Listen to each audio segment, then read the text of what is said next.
வாய் நெகிழ்ந்து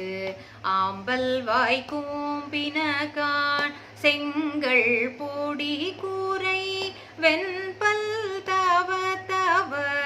தங்கள் திரு கோயில் சங்கிடுவான் போதந்தார் எங்களை முன்னம் எழுப்புவான் வாய் பேசும் நங்காய் எழுந்தீராய் நானாதாய் நாவுடையாய் சங்கொடு சக்கரம் ஏந்தும் தடகையன் பங்கைய கண்ணானை பாடேலுரெம்பாவாய் பங்கைய கண்ணானை பாடேலுரெம்பாவாய்.